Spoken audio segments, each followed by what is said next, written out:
Hey guys, I'm Jay, and today we're going to look at a damn handsome ZT0350 designed by, well, everybody's friend, Ken Onion. First, we're going to go over the features, then we'll compare this guy to some other knives on the table. We'll go over my 7 likes and dislikes, and make sure you stay till the end because I'll be displaying the full specs for you guys. And if you're running short on time, or maybe you're just looking for a knife review that gets right to the point, you're going to want to go ahead and click on subscribe, because that's what I'm doing here several times a week. Now, the ZT0350 is a assisted opening SpeedSafe liner lock with a blade thickness of about 3.3 millimeters and a length of 3¼ inches of CPM S30V blade steel. The handle measures about 4.6 inches and a closed width, so how much room it's actually going to take up in your pocket is going to be a little over 1.5 inches at 1.6 inches.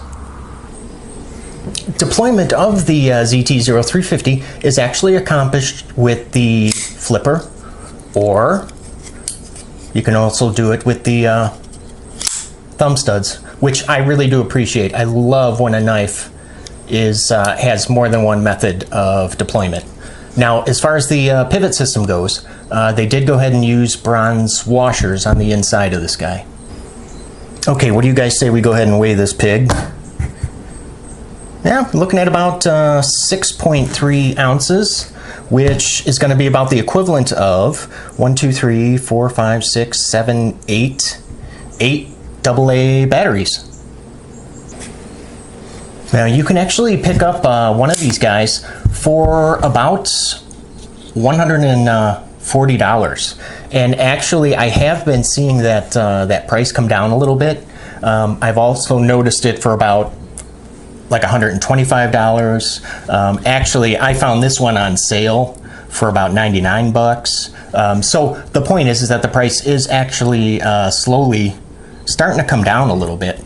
Why don't I go ahead and just bring in those other knives that I was talking about so you can see the size of knife that we're actually working with today. Benchmade grip pillion, of course, the paramilitary 2. How about a small one, just so you guys get the point here. The Kershaw, oh so sweet, which actually is also a Ken Onion design.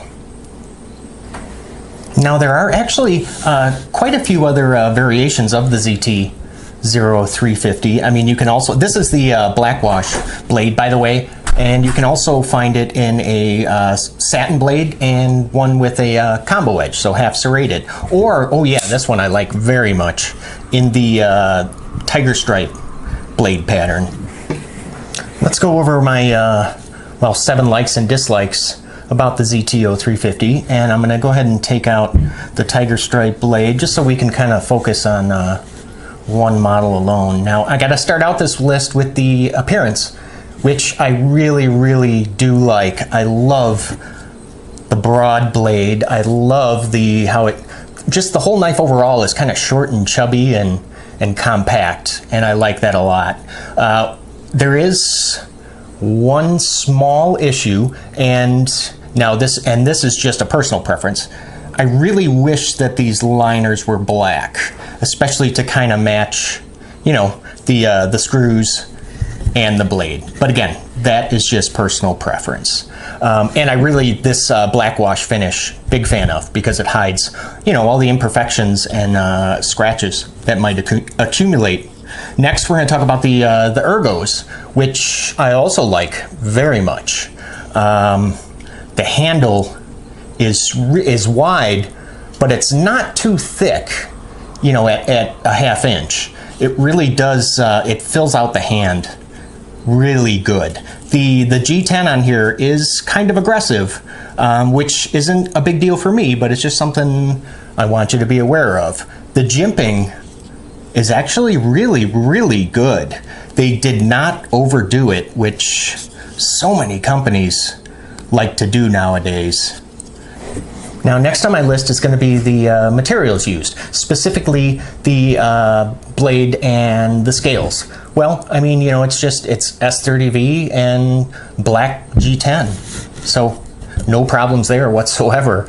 The action I also really, really like. I know a lot of people don't like SpeedSafe or, you know, assisted openers, but I really, really do. I like it. And the lockup is just rock solid, especially when you've got these the thumb studs that are also kind of helping to well, to keep it solid. Now, number 5 on my list is going to be pocket presence, and this is actually going to be my first dislike for the ZT0350. I mean, it's pretty wide in the pocket. It really is, at 1.6 inches. And the pocket clip, I got to bring in the tiger stripe blade now, because this is how the standard pocket clip looks. And you can see there's that little bit of space there beneath the torque screws. Well, I went ahead and I actually shortened up some of that area by drilling some holes and then cutting off the rest. So it was a really easy modification to make this, you know, ride just a little bit deeper in the pocket. I'll actually be posting a video for that so you guys can see exactly how I did it. It's kind of unfortunate that as far as the pocket presence goes, that I don't like how wide it is in the pocket, because as you might have noticed, the pocket clip is actually 4-position locatable, which is really, really nice to see. I do appreciate that from ZT. The weight. That is going to be my second dislike of this knife. 6.3 ounces. No, it's not crazy heavy, but for an EDC, for an everyday carry knife, I think 6.3 is a little on the heavy side. I mean, this knife should be heavy. It's just maybe not necessarily 6.3 ounces heavy. Now, I know a lot of people might complain about it being overbuilt, but you know what? Isn't that kind of the point with the ZT0350, for it to be and look overbuilt? So yeah, the weight just a little bit heavy for me for everyday carry. Now, I'm not saying it's too heavy altogether, just for, you know, that pocket knife that you're going to carry around day in and day out. This might not be the best choice, especially what if you work in an office or something and you have to wear like thinner dress pants. I mean, this thing is going to be shaking around in there like crazy. Now, last on my list is going to be the price, which at 140 bucks, I actually think that's really, really fair for what you're getting. I mean, S30V blade steel with the really nice SpeedSafe assisted opening. And like I was saying earlier, I have noticed that these are starting to drop in price just a little bit. So I think $140 is fair. I mean, if you can find it for $125 or even $99, oh my gosh, you mean snatch that up as soon as you see it. So just to go ahead and quickly summarize for you guys, I did like the appearance, the ergos, the materials used, the action, and the price. And I did not like was the pocket presence, how this rides in your pocket, and the weight. So what is that? That's going to be 5 against 2. I would say that this is definitely, you know, a solid, very solid recommend as far as I'm concerned. So now you guys don't go anywhere yet, because I'm going to show you the full specs of the ZT0350. And if this video about the ZT0350 answered, well, let's say most of your questions, why not just go ahead and leave a like? So I would like to thank you guys for stopping by, hanging out, and letting me talk knives with you. And I will see you guys at the next video. Hold on for the specs. You guys take care.